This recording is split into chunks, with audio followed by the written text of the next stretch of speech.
You had a flip phone open. I mean, you had a flip phone when I met you, I think. Oh, yeah. But that deer literally was living in a little corner of this cut and just living off of what was growing in that cut. Not only did I shoot all 4 broadheads that were in my quiver at that bird, I had to walk over and pick arrows up and chase it down and shoot it there because I never touched it once with one of those arrows. I feel so weak as a hunter. There again, we've got to realize that in the end, none of this matters. I can't take any of it with me.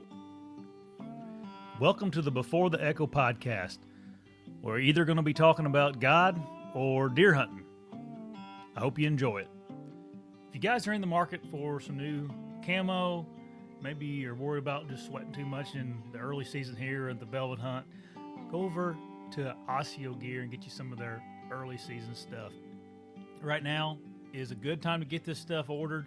You don't got much time before we start climbing trees and deer hunting, and I absolutely love the ASIO camo pattern for setting up in a tree. And they also make just good quality gear that's going to last with a lifetime warranty if it doesn't. So you don't really have much to worry about. And if you go over to their website and use the code ECHO15 at checkout, you save another 15% off everything on their website. So visit ASIOgear.com, get you some new hunting camo.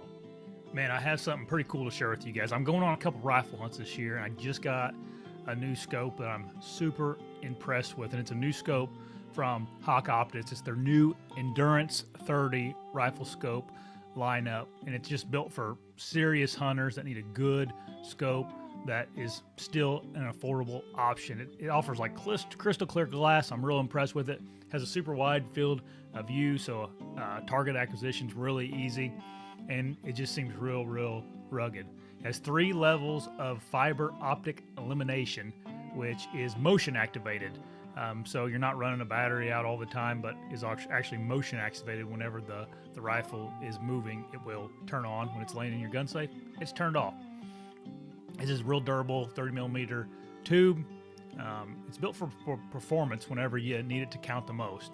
So if you guys are in the market for a new rifle scope, go over to hawkeoptics.com and use the code BTE, and that'll save you 15% on their website. You can also go to any of their dealers that they have. They're all over the country. It's a good product at an affordable price with a great warranty. hawkeoptics.com. Look, guys, broadheads are important, and I have just fallen in love with these Razor broadheads that I've been using the last few years. If you're a fixed blade kind of guy, I don't think you can go wrong with the Razor head. They just came out with a new 150 grain wide cut double bevel head that's just going to be an awesome shooter. I've been tuning them out here out of my compound bow. Didn't really take much effort to tune them at all. They flew great. That vented head just flies like a dart. So if you guys are in the market for a new broadhead, look into Razor broadheads. They got single bevel heads up to from 125 up to 300 grains, and then they have the new wide cut 150 grain double bevel. Visit razorbroadheads.com, use code BTE, and you save 20% off. All right, one more, guys. Listen, things are shaking right now in the hunting world. Lots of new stuff coming out before season, lots of good stuff. And what do you know? Latitude Outdoors came out with the Method 3 saddle. You know, I didn't really think I would like the thing, to be honest with you. They sent me one, and I'm like, man, you can't beat that Lone Star saddle. I like that thing a lot. It did it, man. It's more comfortable, I think, than the Lone Star if you want a 2-panel saddle. And it's just...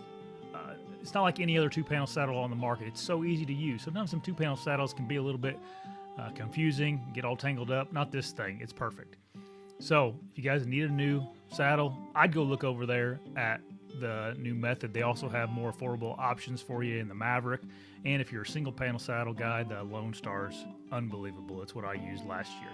They also have a new platform coming out, the Profile XL. That thing is in the mail right now as we speak, so I'll let you know if I like that. But if you go to latitudeoutdoors.com and code BTE, it'll save you 15% off of anything on their website that isn't on sale.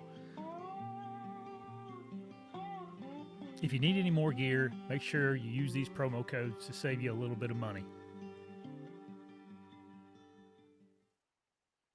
What's up, everybody? Welcome back to the show. Got a special guest this evening. tonight. I can say tonight. We're late enough now. Logan Glassburn. How's it Or going? Logan better known as Logan the Bowman on all social media platforms. Yep. How's it going, man? Pretty good. Staying busy in the shop, just getting ready for deer season. Yep. Logan owns Attaboy Archery, right? That's what it's called? Yep, Attaboy's Archery. Over in It's Ohio. Yep. It's over it's a Plain City address, but it's closer to Dublin, so. Okay. But yeah. Just like on the outskirts of Columbus. Yeah. What's the struggle right now being a archery shop owner, employee, anybody in the archery shop right now? Like, what's the frustrations this close to season? Oh, just guys bringing in stuff that are 15 years old, never put a set of strings on it. That happens quite a bit. Yeah. I mean, it's good they're bringing them in, but I mean, 15-year-old strings on compound aren't ideal. And then guys that are in a rush that, right now we're just a little over 2 weeks out on strings and cables and, getting everything buttoned up. And most guys are fine with that, but some guys are like, oh, yeah, I kind of need that now. And I'm like, well, you should have brought it in like June. Right. So, yeah. But, and then just finding time to get my own stuff done, which I have most of my stuff done. But we were talking earlier, I got some wood arrows I'm playing with, and I probably just going to have to do them, this weekend while I'm off Sunday or Monday. So, yeah. They take a little bit of time. So, yeah. Yeah. We were talking a little bit beforehand about wood arrows and how much just a pain they are. I mean, they take a lot of time.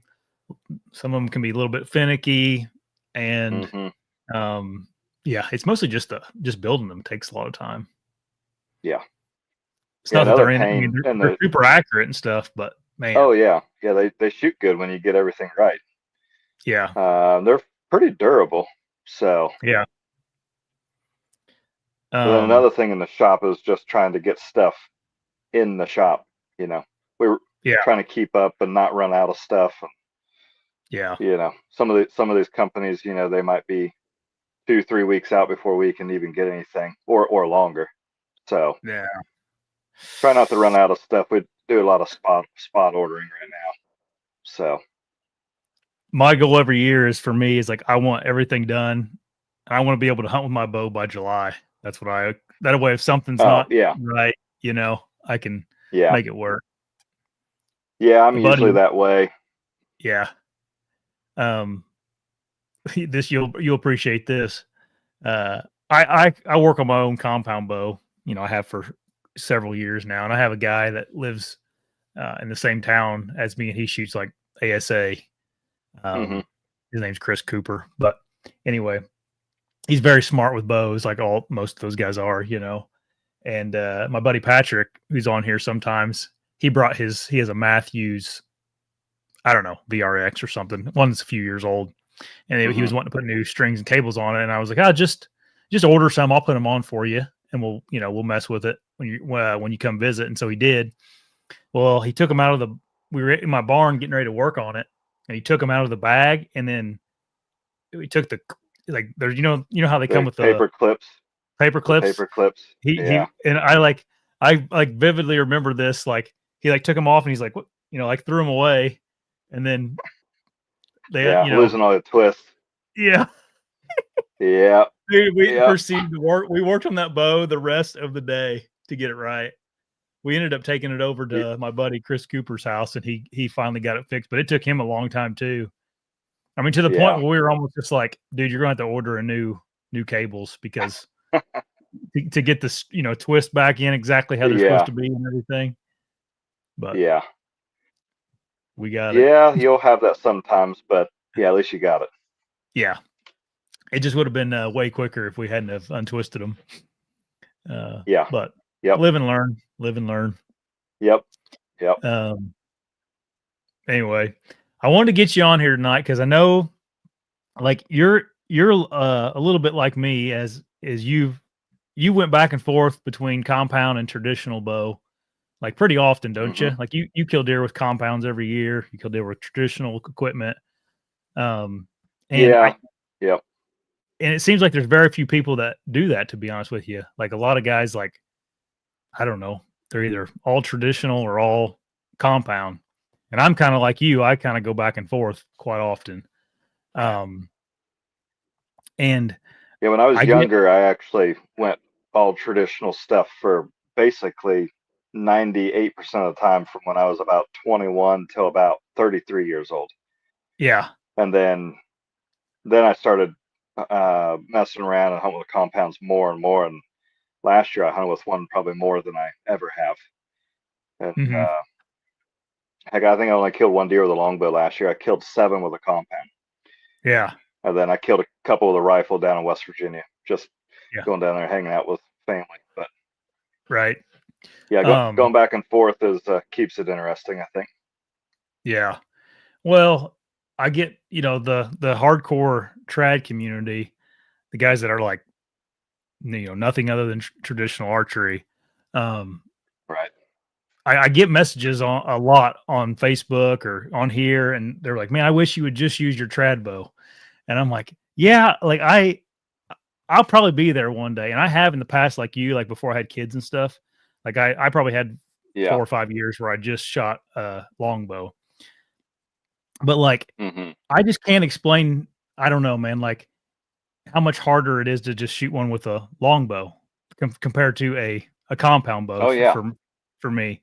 And like I get this in it, and this is the God's honest truth. Like sometimes, like when I'm going out of state on a hunt or something, I just like in the past, like I've been elk hunting with a longbow, mule deer hunting with a longbow, but like now it's like, man, I'm taking all this time away from my family going to Iowa or wherever, and it's like, Yep. I don't know, I would just rather almost have something in my hand where I can like fill a tag fairly quickly if the opportunity presents itself, Yeah.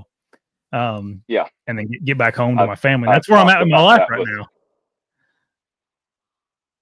yeah, I've had the same conversation with buddies. It's like, I've got 2 kids and a wife. I hunt way more than I should. I hunt way more than most single guys. So, Yeah. if I'm going out of state or whatever, I might take both with me. But if I've got a 30-yard shot on a big deer, that's not a chip shot with a recurve or longbow, and No, screwed up with anything. But no. but yeah, we're in the same boat. I like having my confidence is almost too high with a compound, Yeah. which is good and bad, I guess. So, but yeah, I've dabbled and shot compounds a lot more lately than I have, and it's been fun. I get some crap from some buddies every now and again, but they're just messing with me. They don't really. Yeah. I don't think they mean it deep down inside, but they like to make sure they give me a little bit of crap. But Yeah. Um, I didn't get as deep into the traditional community as you did. Like, but I think if you had to if I had to put a gun to my head right now and be like the rest of your life, you have to just choose one, I would definitely probably choose a longbow. Um, for me though, like, yeah, I think it's just more fun to shoot. yeah, yeah, it is for sure. I did a video yesterday about how often you should shoot, and it's like sometimes you got to pull my arm and pull me out of the house to go shoot my compound, but with a traditional bow, it's like you get like mesmerized by it, and you just keep going,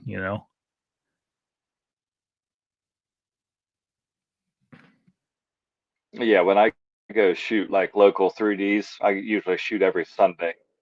Um, I don't take a compound. I always take a longbow recurve with me. So Yeah. I don't know the last time I shot a compound on a 3D course. It's more of a longer distance stuff, so I'll take a compound with me for that. But other than that, I mean, I go to all these big traditional shoots in the spring and summer. I mean, I hit up like 4 or 5 different states through the spring and summer, going all these big shoots.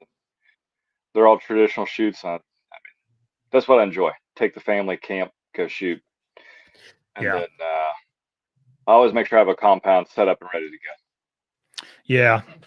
And that's kind of what I wanted to get into with you was traditional shooting because you do very well with and okay, so forgive me for not knowing the terminology in the target world, but you kind of shoot hunter class, right? Or something like that. Like what would you consider what you do? For like the traditional stuff. Yeah. So like this. So just not too long ago, I shot AIO Trad Worlds, Yeah. and I shot 3 different classes. So I shot longbow class, which you have to shoot a long 1 or 2 piece longbow with wood arrows. It's a 25-yard max. And then I shot Trad Hunter, which could be a recurve or longbow. You can shoot carbons, but your arrow has to weigh 10 grains per pound with whatever your bow's marked. Unless Okay. you're shooting under 45 pounds, your arrow has to be a minimum of 450 grains or 10 grains per pound. So that keeps the lightweight arrows out of that. And then I also shot, what else did I shot? Hunter, but all the classes I shoot, other than this was the first year shooting longbow class. All the classes I shoot they're all with my hunting bow that I would take out hunting. Arrows, bow, everything's what I would hunt with, except for this year I had a target longbow that was 70 inches and like 43 pounds. Not something I would probably hunt with. And I end up giving the bow back to the bowyer just because I'm like, man, this is so much different than my hunting bow. I can't switch back and forth. It's just my sight picture, everything's not the same. So Yeah. I picked up a different longbow from them that has a similar sight picture to my recurve now, and that's probably what I'm going to hunt with right off the bat with some wood arrows. A little What? 58-inch sock trail Kinsman. Oh yeah. That's man, I right now my name is on I'm up to bat to get a Bushman bow. I don't know if Oh you've yeah. seen those. And Yep. I think that's what I've seen I them. think that's what I'm gonna get is a 58-inch bow. Yeah. I shoot a 60-inch stalker coyote longbow, and I think I'm gonna Yep. go just a couple inches shorter. I don't know. Yeah. I haven't Yeah. decided. I got a couple weeks to figure it out. I think you'll be fine. Yeah. I've my favorite bow of all time has been that I had a Yeah. big Jim Good. Yeah, those Thunder. Bushman bows are nice. Yeah. My favorite bow I ever had was a big Jim Thunder Child that was 58 inches. And I really like that bow, Yeah. so I'm kind of wanting to recreate that thing. But I wish I'd never gotten rid of it. I've got a lot of those. Yeah. Yeah, you may be the only other person I know that gets rid of and more bows than me, like goes back and forth. Yeah. I've slowed way down, but I mean, there's been Yeah, deer same. seasons where I've killed deer with 4 different longbows. So Yeah. I've been there, man. It's easy to have like I don't know. This is something I was gonna ask you. Like, how do you find a good longbow? Like, do you have a good way of telling people like this is what you need to do? Because it's not like a compound where you can just go to a shop and shoot, 6 different models. right. It's kind of tough because, like you said, you just can't go to a store and find. Usually, if you go into a shop, they're all cheap manufactured bows that are a couple $100 maybe. Yeah. And I mean, some of these shoots, but it's probably just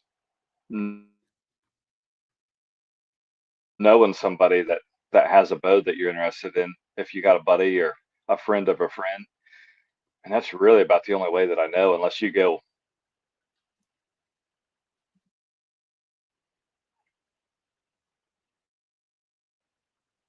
Oh, I think I lost you, Logan. Can you say something once? Can you hear me? I can now. Yeah. Can you hear me now? Yep. I can hear you. Can you Okay. hear me? Yeah. Yep. You're good. There's just a little bit of a delay. Okay. Gotcha. Okay. But yeah. Yeah. I mean, mainly you're just going to have to go to like if you see something about a traditional archery shoot somewhere close, you could go to that, and everybody's usually really friendly. They'll let you shoot their bow unless you got a super long draw length. But Yeah. if you got a normal draw length, most of these guys are going to let you test shoot their bow. Or if you go to some of these bigger shows, they have a lot of bowyers there that they'll hand you a $1,000 bow or more, $1,500 bow. Oh yeah, here you go. You can go shoot that, and you can go Yeah. to the practice bales, try it out, and Yeah. bring it back. And so, Yeah. I think but I've found like most of my like bows that I really like is going to the shoots around the country. They got them everywhere. You just have to look up what's in your area, whether it be if you're out east going to Etar, the Midwest, you have the Compton, you have Cloverdale. Down south, they got them everywhere. And if you're into traditional archery, they're pretty fun to go and hang out there. Yeah, it's a good time. Yeah. When did you get into like the shooting competition?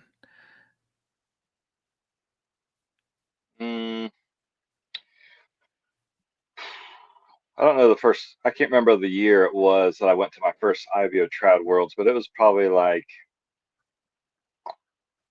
2015 or 16 maybe. And I haven't gone to them every year, but yeah, probably 2015 or 16. And I think I won my first buckle in 2018 maybe. So you've been at it for a good while now, really. Yeah. Do you feel like it helps you much? So like Logan, you like, just so everybody knows, like you've done pretty well in these things. I constantly see you on social media, and you have, you're placing in them or winning some of them, this and that. Do you feel like the competition thing helps you with hunting at all? And is that kind of what got you into it, is just for the preparation for deer season? Yeah, I'd say so. I've always hunted, and then I'd go shoot local 3Ds, and then I hear about these bigger shoots, so then I start going to those, and you're shooting with people from when you go to AIO Trad Worlds, you're shooting against guys from all over the U.S. So I might be shooting with a guy from Texas, a guy from Pennsylvania, a guy from Tennessee, all over the place. And most of these times you've never met these guys, so you've got nerves, going against you. You're a little nervous shooting around guys you don't know, and I feel like that helps me quite a bit when it comes down to shooting at live animals. It's definitely not the same as shooting as live animals, but I think it helps for sure, because you learn how to get through everything while you're nervous and your heart rate's up. So to say that, I don't think I've ever been to a real big shoot, tournament wise, and been super relaxed, like I'm shooting in my backyard. The feeling's not the same. It's definitely a little more amped up at these shoots. So I would say it definitely helps. So yeah, it has to, man. Like I almost, I guess it would be it's a different. I haven't really shot any competition outside of just going to these shoots and with buddies and shooting in front of some people, but it's a way different feeling. Like I don't know how to explain it, but like when animals come in, you have this uncontrolled, like you have this factor you have some nerves because you don't have control over the situation, really. I mean, you really don't. Everything has to, right, the animal has to do what it's going to do, and but with shooting at a target in front of people, like it's kind of like it's your fault. Like there's nothing else really that's any other factor other than, you're making all these. Yeah. So your mistakes are almost that, worse, not worse. Animals obviously worse, but like it's going to be your fault. right. Yeah. The target's not going to be nervous or duck or anything like that. No, no. Or, you're not going to hit your limb on a side of your tree or something stupid, that Right. happens in hunting. But, Right. do you have some kind of a process to help calm yourself? Because obviously, like us as hunters, we only get the opportunity to become nervous in front of, while we're shooting our bow, really a few times a year if you're lucky, a handful of times a year if you're lucky. Right. But like you're putting yourself into this scenario an awful lot, being in competition. Is there something you do to calm yourself down? Right. I mean, I talk to myself a little bit in my head, and then I usually have to use some type of psycho trigger to slow me down. So whether it be like a limb clicker, which is not legal in competition, so I try not to run a limb clicker. But for hunting, I wouldn't be against it because that's the one thing that will slow me down to where I get through my clicker 98% of the time. But here recently, I'm just using a psycho trigger, like nothing on my bow, nothing. It's just something that I'm doing. I'm using either my tongue on the roof of my mouth, so I'll get the full draw, get an anchor, and I keep my lips cracked open, and I'll have my tongue on the roof of my mouth, and then I'm basically just sucking air in slowly as I'm getting the sight picture I want to see. And then once I suck in enough air, my tongue pops off the roof of my mouth, just like that. And that's when I shoot. So I'll do that, or I'll use my lips. So I keep my lips together, and basically it's almost like a kiss. Basically, I'll draw back, and then I'm just sucking air in. Once my lips separate, I shoot. That slows me down enough to, that extra couple seconds to get settled in, get the sight picture I want to see, and get everything in alignment and without rushing the shot. Now, on a live animal, do I do that all the time? No, but it slows me down just enough. So it's hard enough to do it, shooting target stuff. But that's what I try to do, and it seems to help me quite a bit just to slow me down. So, or a lot of times I'll try to draw back while a deer's walking into my lane. That way, I'll shoot them while they're walking if they're, inside 20 yards, because I ideally don't want to stop them. Especially if they're just browsing around, walking real slow. I'll get the full draw while I don't even have a shot. That way I can get settled in, get everything where I want it, and I'll follow the deer. And as soon as it steps in and gets that front leg forward, I'm shooting. Or if I do have to stop them, I'll grunt to stop them, and then try to get through one of those psycho triggers. But grunting to stop a deer and then get through the psycho trigger for me is tough. So, well, as soon as you grunt, as soon as they stop, you're worried. Oh crap! They see me. You want to shoot, but you got time if you just slow down. I've heard of all kinds of different cycle triggers. I kind of like the tongue thing. Like I'm sitting here doing that while you're talking. Yeah, it's an easy one to do. I mean, and then that one and then my lips. Just those are the two that I found that have worked the best for me. A limb clicker is the best one for me. So I just don't feel right putting a limb clicker on my longbow while I'm shooting wood arrows. So I get it. Yeah. But a limb clicker for me is the best. But they can get tangled up and and then at some if point something goes wrong with it, you lose a little bit of the simplicity of a longbow too. Once you start like fiddling with that much, Oh yeah. Yeah, I had a clicker plate on my bow and I just took it off today because I'm like, I'm not going to use it with this bow. So might as well take Yeah. it off. We should probably go back and like talk about psycho triggers and like what exactly is that, like for people that don't know. Yeah. So like a psycho trigger it can be a number of things. It could be something you have on your bow, whether it be a limb clicker, or you can use like a finger on like an edge of your bow and get that to kind of hang a nail on your fingernail and then pop that off. When it pops off, you shoot. You can put a little button on the front and press on that. When it pops, you can shoot. But a psycho trigger is basically like a safety on a gun.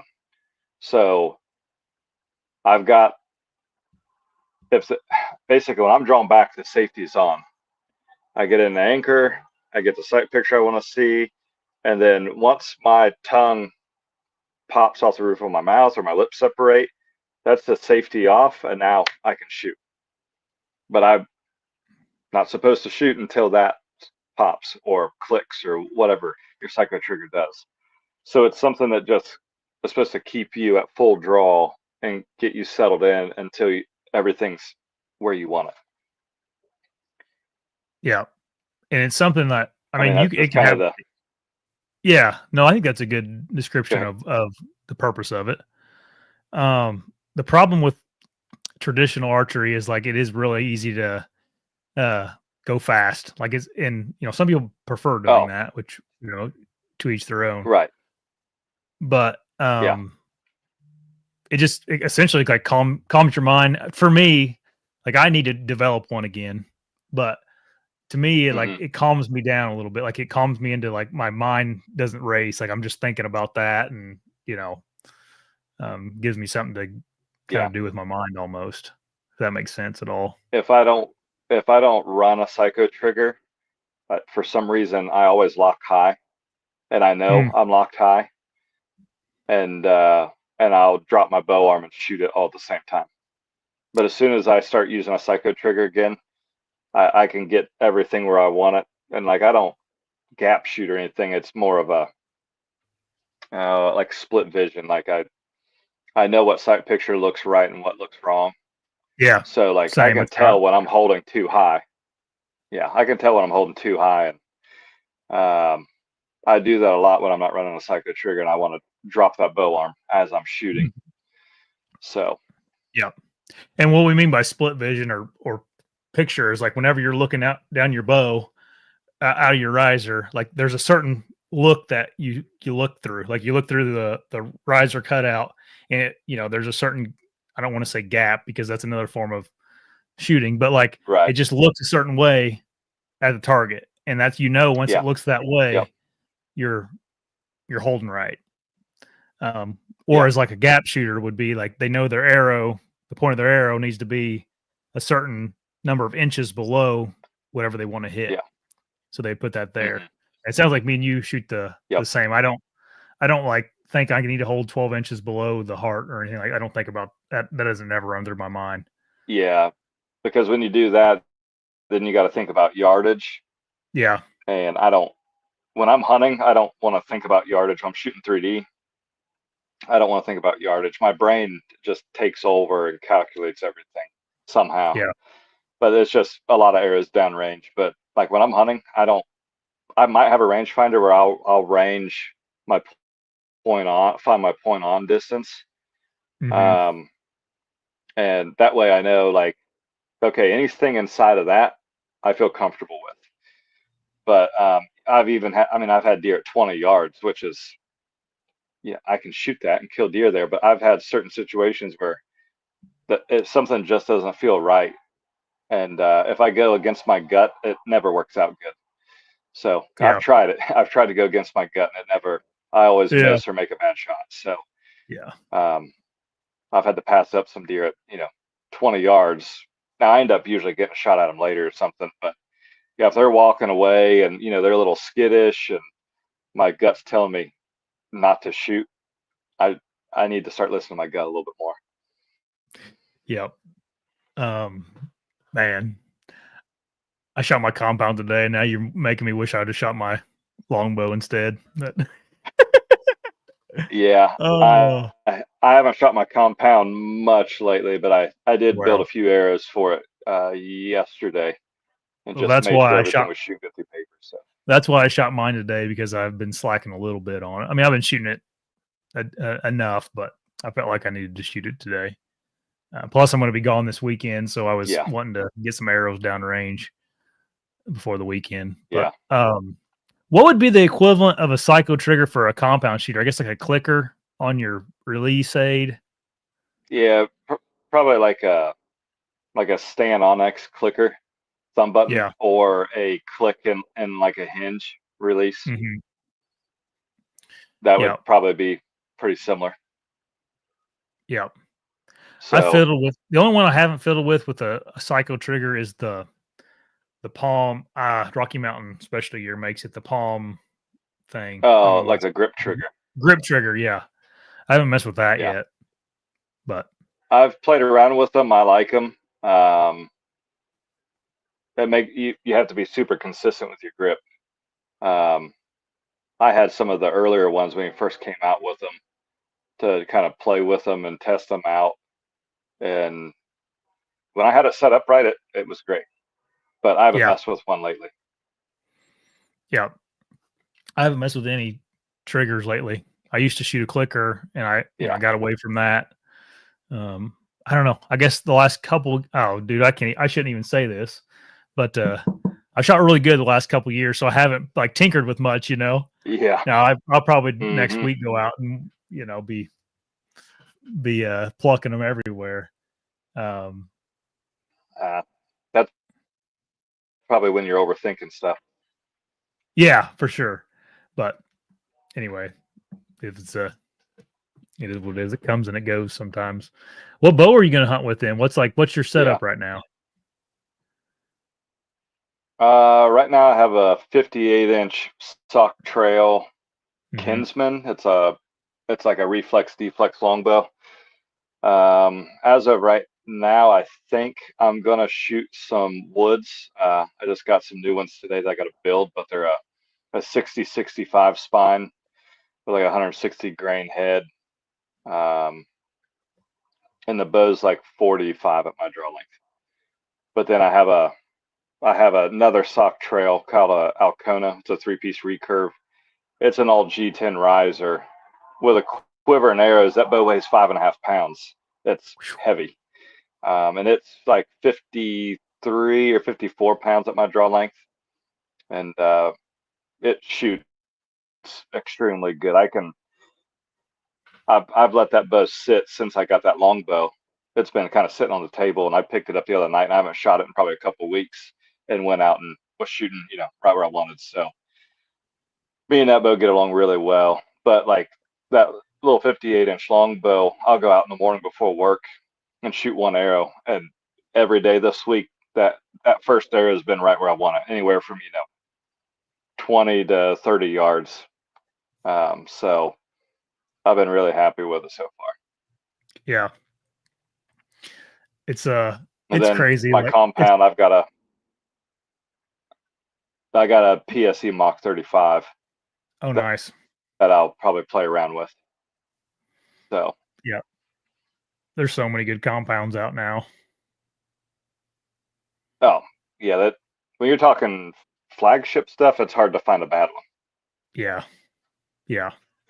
You could literally pick up any of them and be all right. You're gonna probably like it, Oh yeah. unless you don't like the grip or Hey, I something. gotta go get yeah, I gotta go get my charger. My phone's Yeah, eating go its ahead. battery I'm gonna. real quick. Yeah, go for it. I'll do something real quick while you're doing that. Steve, thanks for the $5 Okay, I'll donation, be right back. man. Yep. Let's see. Here's to a great show where I always learn something. Thanks, Steve. Daggone, John. $49.99. Man, Steve, you need to step your game This one's up. all right. No. Oh, okay. It's traditional archery when you have your own arrowhead out of obsidian. Yeah, that would be a form of traditional archery. but that's not necessarily the only thing it is. It can be, it's pretty much anything that's not, a compound bow or a crossbow, I or don't a know if this is longbow, gonna or a work. recurve Last time bow. it wouldn't work. That's when I would consider Yeah. anything traditional. So longbows and recurve bows is what we're talking about when we say traditional archery. Don't have to be a necessarily like a homemade thing. That would be like a self bow. It'd be more what you're talking about there. Looks like you're a golfer, dude. Me and my son were hitting golf balls this evening. But thanks for the donations, guys. I appreciate it.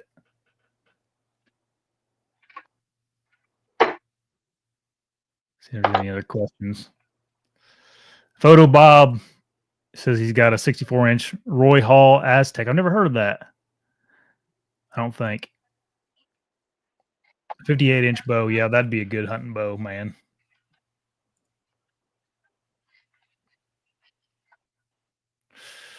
Oh, here's a question. I saw a post about a buck out of velvet.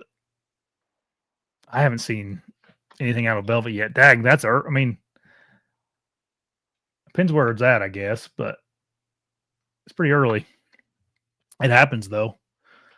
Their testosterone levels rise enough this time of year. Can you hear me still? Yep, you're good, dude. You talk about buck out of velvet. I think I saw that post that guy was talking about. Oh, really? Yeah, it was just a day or two ago. We've seen them out of velvet during the velvet season in Tennessee, but it doesn't happen that often. Mm-hmm. No. Especially not up there. I think the South, it can get western down there. Deer are just weird down there. But you got any good ones you're going to chase around in Ohio this year? Yeah, there's one I'd like to kill for sure. Yeah. I think I know him from last year. I had pictures of him. If it's the same deer, he put on probably 40 inches. Yeah. So it got a big like 10, 12-inch drop time this year. Man. Coming off the base. So yeah, that would be a good one. He's not real regular, that's for sure. So but we'll see if I can get a crack at him. Yeah. We'll get into deer hunting in a second. I was going to go back to your bow setup. I was going to ask you about arrows. What's your philosophy on arrows as far as how heavy and what kind of broadheads do you like to shoot? For like traditional stuff, right? Compound and traditional, whichever order you want to talk in. Okay. So my traditional stuff, I'm usually at least like about 11 grains per pound. So like my recurve is like 54 pounds at 28. I'm shooting I think a 600 grain arrow. Mm-hmm. It's just, I try to get to like a certain speed roughly. So like if I'm anywhere from like high 160s to like mid 170s, that's what my brain likes. Yeah. So usually I'm somewhere in that 550 to 600 grain arrow out of my recurves and longbows. Now, this longbow I'm shooting some woods out of it, and the woods act a lot different than the carbons, and to me at least. So like my carbons out of that 45-pound longbow are only 510 grains, a little bit lighter than I normally shoot. My point on is 33 yards with that arrow, with about 250 up front. But when I jump to a 600 grain wood arrow, my point on is 35 yards. Yeah. Not sure why. Everything tunes fine, but the wood arrows seem to act different. I think it's because the weight of that arrow is so evenly distributed through the wood arrow, compared to I got 250 grains on the front of my carbon, and then you got a hollow tube with a little bit of weight in the back. So that's the only thing I can think of. I wonder if it has to do with like recovery time or something too, with the like how they just. It could be. I don't know. I'm not sure. But compound wise, I do not shoot a real heavy arrow. The last several years, it's been in between like 430 and 450 is where I'm shooting. I've been shooting a speedbow the last couple of years, so I'm still shooting, that arrow at 300 feet per second. So, but this year I'm shooting a little bit slower bow. And I bumped the weight up just to pick up a little bit of speed, not much. It's such a smooth cam, I can get away with adding some weight to it. And I'm shooting about a 418 or 420 grain arrow right now. And I have no worries about blowing through deer. So, Yeah. and most of the times I'm shooting a 3 or 4 blade mechanical out of my compounds. I might play around with some fixed blades here and there, but the majority of the time I've got a Grim Reaper, like Pro 3 blade or a Mini Mag 4 blade on there. And Yeah, I have yet to have a problem blowing through deer, whether it's close distance or out pretty far.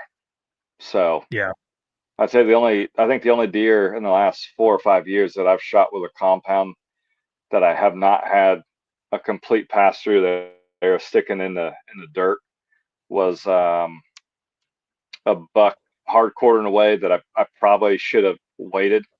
I cut 3 ribs going in and then hit offside leg or offside bottom of the shoulder in that big joint right there, and not gonna bust through that. So, yeah. but the entry hole, well, I could fit 4 fingers through the entry hole, so he didn't go very far. It's hard to be like if all things being equal, and whatever you want to say, like the blood trail and stuff of a mechanical, like it's whenever as long as everything's working right, Yeah, it's they all can be good. The problem with a lot of yeah, compound people that try, when you start getting over that 300 feet per second, like it's kind of hard to tune broadheads that fast, like our fixed blade oh broadheads yeah, fast. right. So I have a PSE Omen, which is Mhm. a speed bow, pretty aggressive. It's got like a 5.5-inch brace. Um, I I twist cables up and got up to 75 pounds.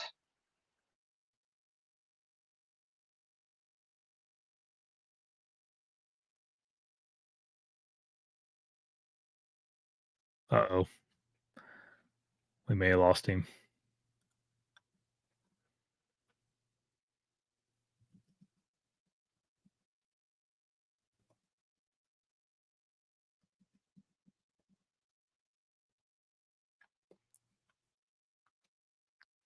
Can you hear me, Logan? Oh man.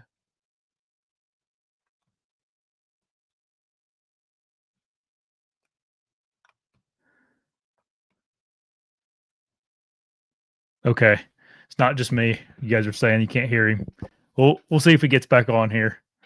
But yeah, I wanted to get Logan on because he's a wealth of knowledge with bows and traditional and compound bows. And I don't know if you guys seen the deer he's killed. He's killed some. I mean, the one that's in the thumbnail is a giant. And then he's killed a couple other ones that were nearly that big with his trad bows. Some people have told me he's one of the best shots as far as a hunter class goes that they've shot with. Obviously, you have guys that shoot like the competition bows that are. Let's see here. He's back. You're back. Uh-oh. See if we can get him. Wait till he gets situated again. Are you there? Yeah, can you hear me? Yeah, you sound good now. My phone overheated and it wouldn't let me do anything. Oh, geez. It's kind of weird. Yeah. I've never seen that before. Well, that's happened to me. I've gotten warnings on here about my camera because I don't have air conditioning in this little office. Well, I was upstairs and don't have air conditioning. Oh, there you go. There right now. Um, So I had it on a charger and it's hot up here. yeah. Oh, we were talking about arrows before you left, and you got to we were talking about speed and the struggle with fixed blades where we were at. Right. Yeah. And you said I got my cables twisted up, and then to 75 pounds, and we lost you. Yeah. So, I'm trying to get this phone to charge because I'm only at 2% right now. This thing's draining my battery. There we go. So yeah, I got that bow up to like 75 pounds and shooting 326 feet per second. And I just wanted to see if I could shoot a fixed blade. And I could shoot a fixed blade out to 100 yards with my field points. Really? Which well, is fixed blade not normal. So no. Obviously, at that speed, but you weren't shooting. You're shooting 100 grain head, probably, weren't you? Yeah, 100 grain head. It was like a 415 or 17 grain arrow. Huh. So, but yeah, it's not what I'm going to hunt with. So, yeah. What head was flying out there that far? a Grim Reaper Micro Hades 4-blade and a regular Hades, which is a little bit bigger 3-blade. I was kind of surprised. Yeah. But I've had really good luck with those Hades or those Grim Reaper heads. So, yeah. You're like 10 times better than you were wherever you were at. It sounds a lot better. Now. I had earbuds in before. Oh, okay. Yeah, you're way better now. You sound good. Oh, sorry. No, it's you were fine before, but you're very clear now. It's like okay. Okay. All right. Let's just talk about deer hunting for a little bit. Get off the archery kick. Yeah, that's fine. What's your plans this year? You said you're after a big one with the drop tine. Yeah, I'll try to figure him out. I don't know where he's staying. I tried to glass. I can't find him. I've had him on camera maybe 4 times all summer. So I'm not sure where he's staying, but if it's the deer I think it is, I only had him on camera about 4 or 5 different times last fall. So I know he's in the area and he spent some time over there, but seems like a lot of the deer around me, like a lot of the 3 and 4-year-olds that I had on camera or saw last year that made it through to this year have made big jumps. Yeah. So like that deer, he jumped probably 40 inches. There was an 8-point wisdom that probably jumped from 125, 130 inch 8-point, real wide, big frame deer, just no time length. He's probably 145 inch 8-point now. And then I got pictures of a deer last night that I had seen several times on camera in person. But last night I got him on camera and he his mass got crazy this year. So a lot of good jumps, it seems like, this year around where I'm hunting. Yeah. But I'll go to Kentucky for opening. Should be going to Kentucky for opening weekend. Hunt some public down there. And then I'll probably hunt West Virginia also. What's your strategy down there in Kentucky early season? Do you go down there and scout beforehand or anything? I try. I mean, I've hunted down there a decent amount. I just haven't had much luck. Where I'm at in Ohio, I mean, it's flat. There's no terrain. So going down there, it's a whole different world down there. And I still haven't figured it out. I would be lying if I told you I did. I mean, I've killed some does and some small bucks and stuff, but I've yet to kill a good deer down there. And part of it could be where the mayhem hunting, I know there's some good deer in there. It's just far and few between, probably. Yeah. And I don't know. It's rough. I have yet to figure it out. I'm hunting terrain features and just trying to find fresh sign around, some white oaks that time of year, or if I can find a scrape, like a licking branch that looks like it's been used, in the past quite a bit. That's close to a white oak or something. I'm setting up somewhere around there probably, but I don't have any hill country stuff figured out at all. So I'm trying. Eastern Kentucky can be tough, I especially just kind of wing early it. season. Yeah. Yeah. Eastern Kentucky can be tough during the early season. Just if you're hunting public land, obviously if you're on private, you can Right. do whatever. But Right. also quite a bit of pressure over on that side of the state too, on the WMAs. Yeah. Yep. Yeah. I mean, a couple years ago, just talking to a few guys, and I knew a few guys that were down there hunting. So like me and a buddy, and then I knew a few other guys that were hunting down there, and they ran into guys. There's like 18, 20 guys that I knew that were hunting there that weekend. Yeah. So, and then, I like kayak in or use a boat, and I kayaked in the one day, and there was already a kayak sitting there. And I'm like, well, what are the odds this guy's going to be where I want to go? I had a camera up in there. I go up in there, and I end up seeing the guy, but he was up walking around like literally a half hour before dark. He comes walking past me. I had to, wave at him, and yeah, I don't know what he was doing, but he wasn't killing deer. Neither was I. He's probably tired of it. Probably getting eaten by mosquitoes or something. Oh, probably. Probably. Yeah, it's opening weekend's pretty rough down there. That's usually the most pressure that I see. Yeah. After that, it's not too bad. No, right. So, I think it's attractive to people because it opens early.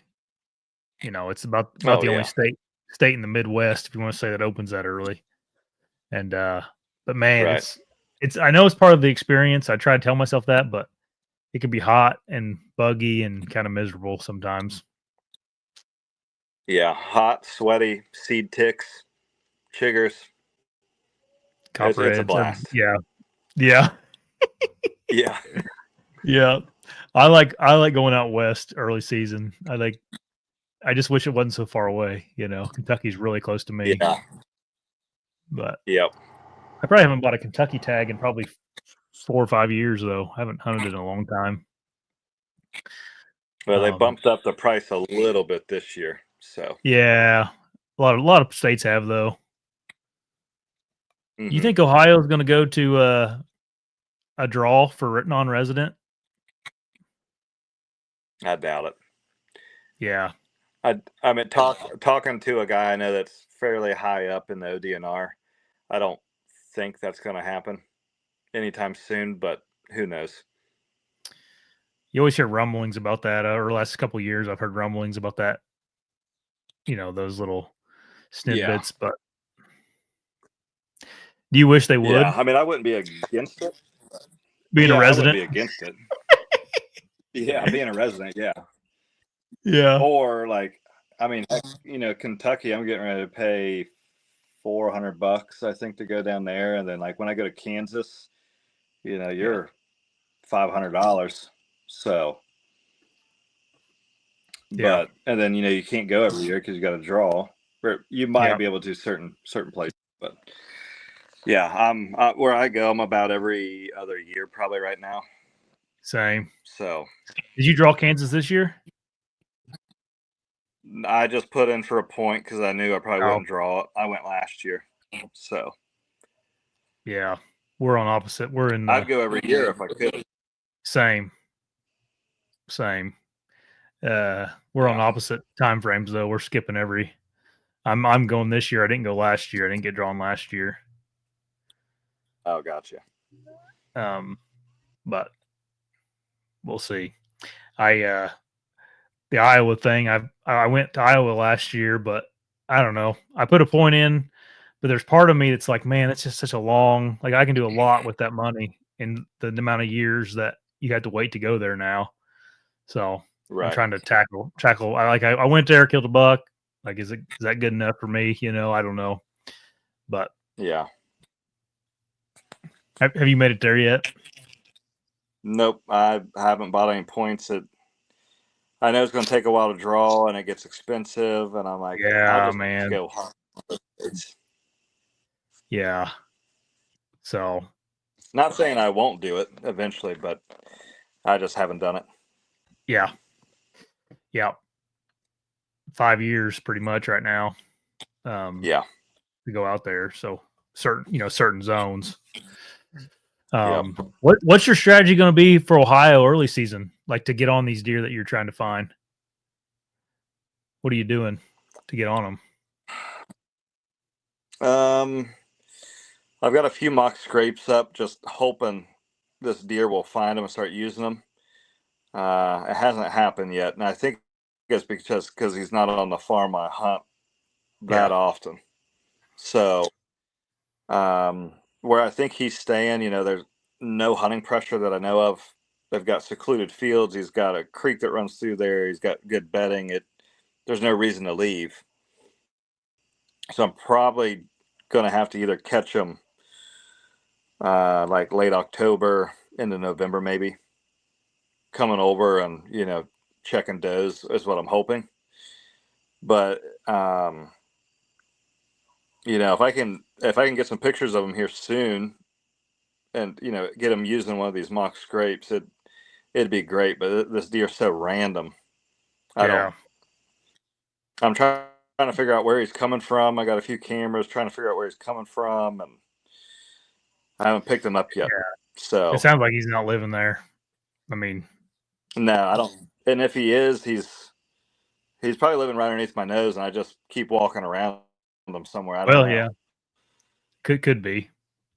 So yeah, but we'll see if I can. I think he's staying on the neighboring farm the majority of the time, so it'll be hard to pull him over early season, I think, or catch him over on my side. But do you have a good rut area on your a pinch or something on your property you can hunt? There's one, it looks great, but it just doesn't seem like the deer use it as much as I thought they would in the last couple of years. I ran a camera in there, and now I did get that deer on camera going through there late October one evening. But it's just really random, and I don't know. There's a couple spots that I've walked through, like when there's no leaves on, when season's over, and I know they could probably hold up a doe in there pretty easy, behind a house or something.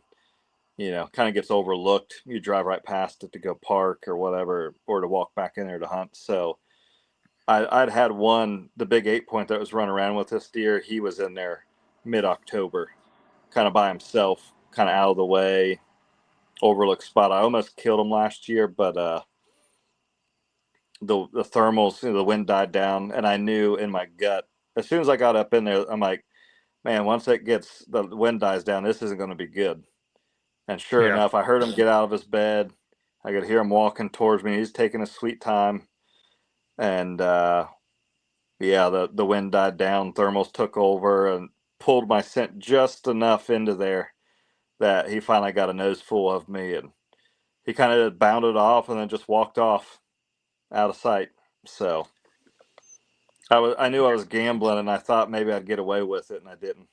So I have quite a few of these little properties around here that I could hunt, just places nobody else wants to hunt, or they don't get asked very often, but like, man, sometimes some of those little spots, certain times of the year, there'll be a buck that goes through there, for one reason or the next. I mean, it's 90% of the time it's in the rut, but if you can figure out when they're going to be in there year to year. My problem is most of the time I'm not home when it's prime time around here. I'm in Kansas or in Kentucky or West Virginia screwing around when I should be home. That was So me. this That was year, me last year. yeah, this year I'm going to try to stay home. I have a good reason to stay local. That way I can try to catch up with this deer. So Yeah. That's something I'm going to try to do a better job of this year. Is kind of focusing a little more on Indiana, than I did last year. Last year I was down in Tennessee during the rut, and I was over in Kansas for a little bit, which was worth it, that or that was the year before that, but Iowa, I guess rather. But yeah, I didn't end up killing a buck in Indiana, so but I really didn't start hunting it until late season because I was fooling around during the rut everywhere else. Have you had much luck with your mock scrapes? Certain places I have, but actually here behind my house, I started one, and I've noticed the deer have taken it over. Now I didn't hang like a vine or a rope or anything. I just used an existing branch and put some code blue, I think rack rub on it was what it was, and kicked out a spot peat in it, and the deer have taken it over. I just went by it just over the weekend here, and the limbs all chewed up, and you can tell they're using it. Yeah. So yeah, I mean, it's been, I don't know, 50%. It seems like some of them take really good, and some of them they could care less. There's probably maybe certain places I'm putting them that in my mind I think is good, but I don't know. I get so I don't know with all this stuff, man.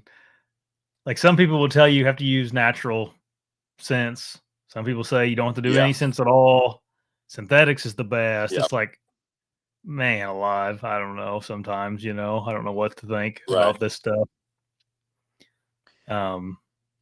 They're super useful for me in the hills in Indiana because it's sometimes hard to filter deer into a camera or whatever. Oh yeah. It's a good way of getting pictures. So, because we don't we don't have ag or anything in our public land around here. But yeah, I always ask people when they start mentioning mock scrapes what success they've had on them. But I've tried a bunch of different scents, and I don't know, this rack rub stuff seems to work pretty good, just as good as anything else, and it's cheap and easy to get. So well, I had David Holder on last week, and he has that Raised Scent company, guy from Raised Hunting. But that's what he kind of mentioned. You don't really need the urine. It's more of that the gland. That's what he likes to use.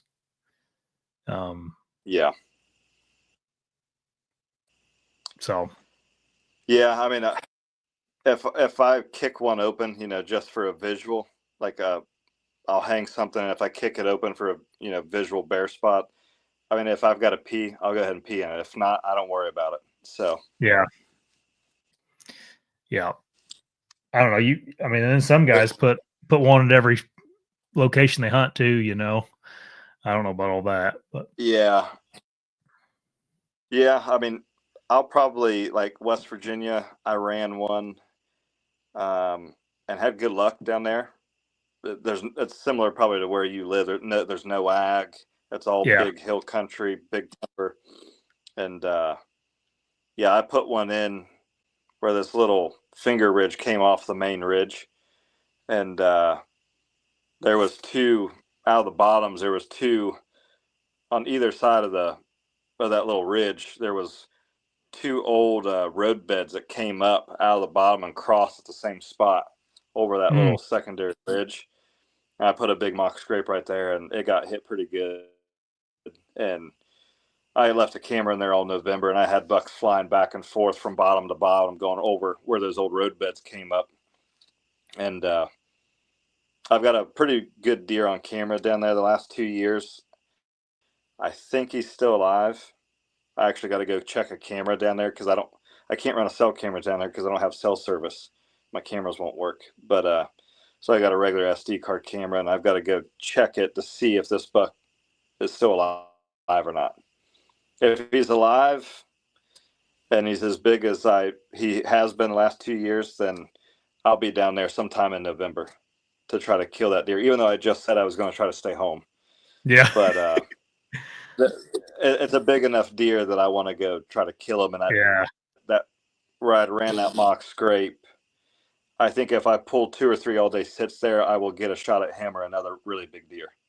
So I'm just going to sit. Hopefully I got a good win when I go down there for that spot, and I'll just sit all day for 2 or 3 days in the same tree and hopefully get a crack at him.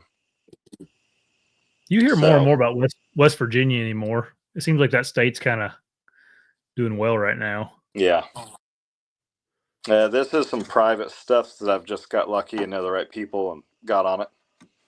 Yeah. But yeah, there's some good deer down there. I killed a couple years ago with a compound. I had my recurve in the truck with me, and my buddy's like, "Hey, where you're going, you can shoot kind of far. You might want to take your compound." So I took the compound. I ended up killing this buck at 30 yards, but he's like a low to mid 30s 9-point, like nothing crazy, but a good deer. I was more than happy to kill him. It was December 3rd, and oh yeah, his teeth wore way down, and so I sent his teeth in to get age. He was a 6.5-year-old deer, so it was. I was happy to kill that deer. He had a big body and everything. Just the rack wasn't, huge, but it was a good deer for sure. So are you closer to West Virginia or Kentucky? About the same. Yeah. I can be in Kentucky in about 2.5 hours, and the same with West Virginia. I can be there in just a little over 2 hours. They're like crossing the river. Right. I've got some family stuff in West Virginia that's about 2 hours and 15 or 20 minutes. It's right on the river that I hunt. That part of West Virginia doesn't really have that many big deer, but I go down there just to hunt somewhere new and fill tags. Right. Does it open kind of early down in West Virginia too? Don't they have a little earlier opening day? No, they open the same day as Ohio normally, like the last Saturday in September. Yeah, well, that's early for me. I'm October 1st opener, so yeah. There might be some like urban hunts or something you can do that I know are, I think, kind of early, but yeah, their normal season starts the last Saturday, I think, in September. Do you like hunting the early season in Ohio, like that? That end of September time frame. Yeah, I haven't had a ton of luck that time of year, but like I've been chomping at the bit to get out, so I probably overdo it a little bit. Yeah, but I'm usually trying to kill like a doe or two early before, if I'm not on a good deer. Yeah, I'm trying to kill a doe early. I like to kill 1 or 2 does and get the nerves out of the way and remind myself how to kill deer with a bow before I get a big one in front of me. Dude, that's the way to be. Because yeah, I'm gonna do that this year. I'm gonna shoot some does early here. Yeah, I mean it's good practice on live animals. Yeah, I have not been shooting enough deer the last couple of years either. I mean, I've done pretty well on bucks, but like I just need more in the freezer. Just I've been running out of deer meat. My 9-year-old was complaining that we didn't have any back straps in the freezer, and he said, "Man, he told me, Dad, you need to kill more deer. There's no back straps in the freezer." I said, "Well, I killed 10 last year. I can't really do much any better than that."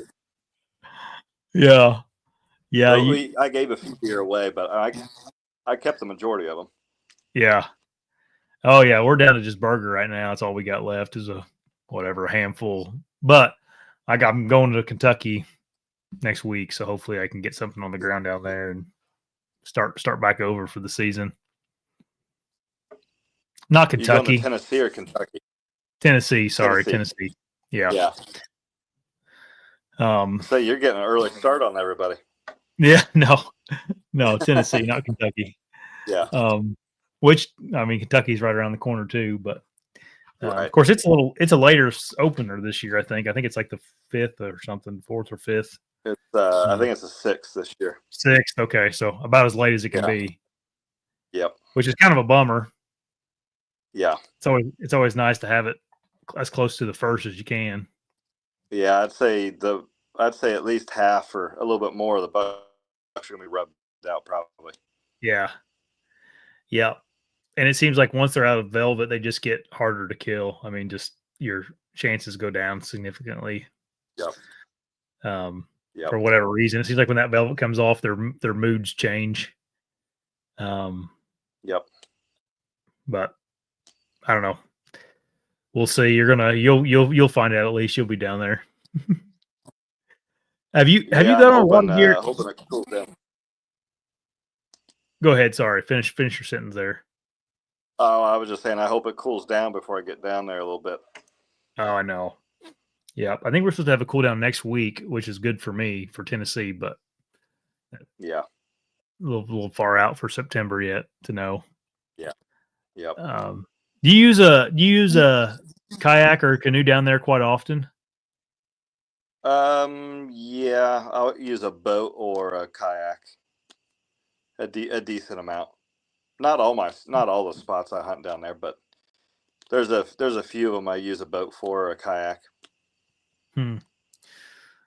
I've only killed a couple deer in Kentucky, but they've all been from a canoe.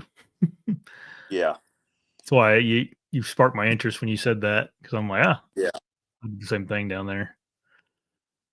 Yeah, and I'm packing all my deer out now. I don't drag them out or nothing. I just quarter them, and actually a handful of deer last year I deboned everything in the woods and packed out loose meat. So yep, I'm doing the same thing.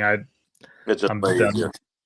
Yeah, in the hills like in Ohio and Kentucky, or Ohio and Indiana, there's really, I mean, it's really your only option in some areas. I mean, you could drag one out, but it would be absolutely miserable, Yeah. Yeah. And just by yourself, you wouldn't be able to do it if you're by yourself. Or you can pack one out by yourself. It may take you a little bit of time, but you could do it by yourself for sure. I feel like I can quarter one and pack it out faster than I could drag one out. Oh yeah, and you're gonna have to. I always think about this too. Like, you're gonna have to quarter it and cut it up anyway. At some point in time, you're kind of saving yourself a little bit of time in the future too. Well, the good thing with that, I'll even do it around the house. Like if I'm not real close to my house, like if I can't get a 4-wheeler to the deer or the truck, I'll quarter it and bring it back quartered or debone. I'll call my wife before I get home and hey, clear out the fridge. I've got, a bag of loose meat, or I got, quartered and whatever. And I'll throw it in the fridge because, I'm getting home late, and I'll deal with it the next day. Yeah. So makes sense. Yeah. But I do the same exact thing now. I think if anybody, the only thing you got to watch, there are some states with regulations and stuff you got to be careful of. Like in Indiana, you're supposed to tag them before you start cutting on them, and Wisconsin, I think it's illegal to debone them. Oh, gotcha. I think that's because of the CWD crap up there that got all stirred up back in the day. I think that's like some leftover rules from that. Well, actually, there's some CWD stuff around me. Yeah. And talking to the game wardens, they're like, I would rather you quarter one out and leave the spine, and you spend like on a doe, leave the spine and the head and everything there, rather than transport it. Yeah. Yeah, and then Wisconsin, their reasoning was the exact opposite. They didn't want you to leave in the crap in the woods because they were afraid it would spread the disease. It's just like they wanted you to get rid of it or throw it away. Right. Yeah, I don't think anybody knows what to do with the CWD stuff. No, it depends on who you ask, and that's the problem. Right. I I don't think anybody knows, but everybody kind of thinks they do, kind of thing, you know. Right. Yep. Well, it's just like Tennessee. They went through all this, like the CWD thing 5 or 6 years ago, and the sky was falling in, you know, and all the deer were going to be dead. And now the next year, all of a sudden, now baiting's legal now. Like, it's Oh like yeah. 5 or 6 years Yeah. ago, it was this big problem, and we took away bait, you know, whatever. All these rules Right. came out, and then now it's like, you know, they didn't go away. Yeah, it doesn't make sense. No. It's probably just, you could probably follow the money and figure out, you know, what they're they got in their heads, but Yeah. just like anything else in the political world, you know. Unfortunately, it leaked over into the deer hunting world. Right.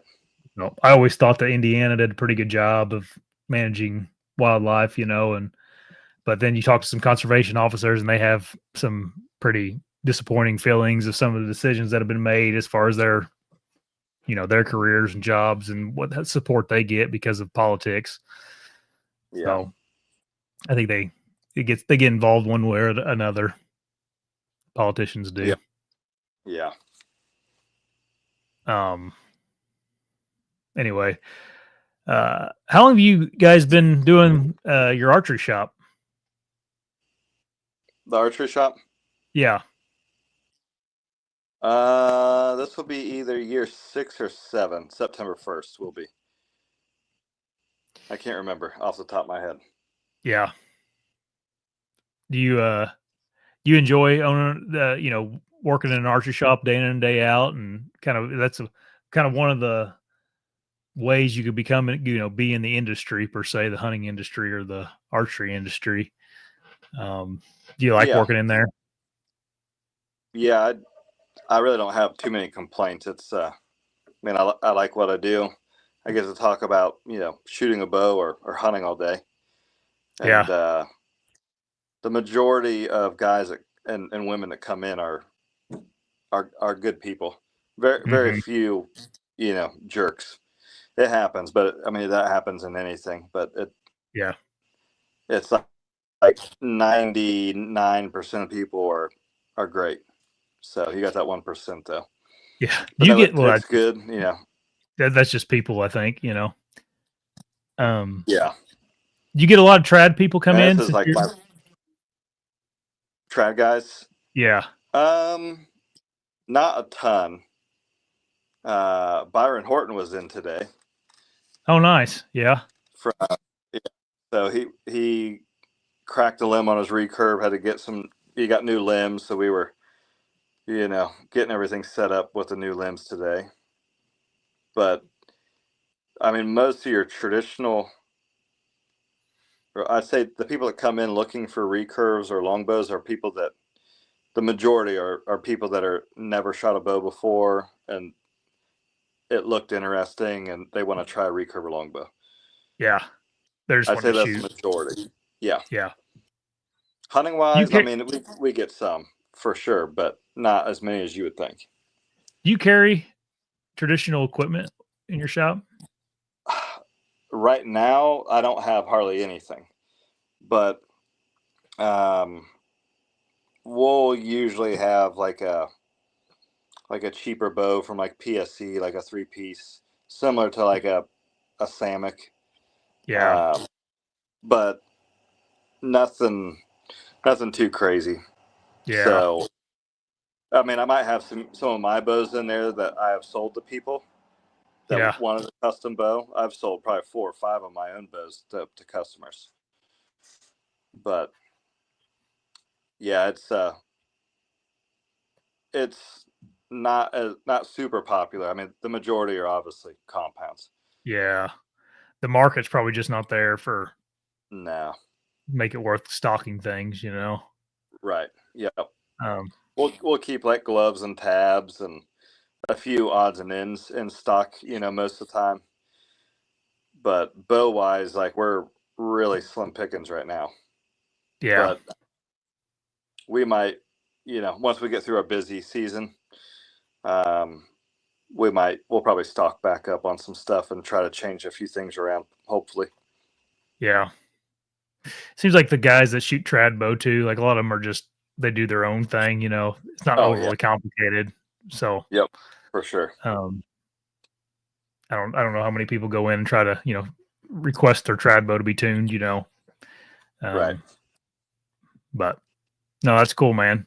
Well, I don't want to keep you too much longer, Logan. I know you got a family to get to and whatnot, and it's late. So, I linked your Instagram down below. I don't know where else. We obviously talked about your guys' archery shop. So if you're in the area up there in Ohio, go check them out. Yep. Well, you got some hunts on the push archery, right? Yeah. There's some stuff on the push YouTube page. That's about it. I might start filming again this year a little bit. I'm not 100% sure on that yet. Yeah. So it's a pretty big pain. We'll see. It is. I've killed my three biggest deer though with a camera with me. Yeah, I will say this: that the technology and cameras have come a long way in the last couple of years, as far as some of the stuff that you have available to self film is pretty good now. But not that it's not a pain still, but some of the action cams. We'll see. I'm not sure if I'm going to do it or not. Yeah. Yeah. Well, I wouldn't blame you if you don't. Yeah. So, yeah, we'll see. We all understand. But that deer you killed in the thumbnail I put on here, that's on the push. I think that the story of that's on the push and some other ones. So yeah. The problem is I usually don't get the shot on film when it's a big deer in front of me. Yeah, it's hard to. It's because it's hard to. Plus, you're using a recurve bow or a longbow, and then that's hard too. So, yep. Anyway, thanks, man. I appreciate it, and good luck this season. No Don't talk to you before Kentucky. Yeah, good luck to you too. Yep. Thanks, man. Thanks everybody for watching tonight. We'll talk to you all later. Bye. All right. See ya.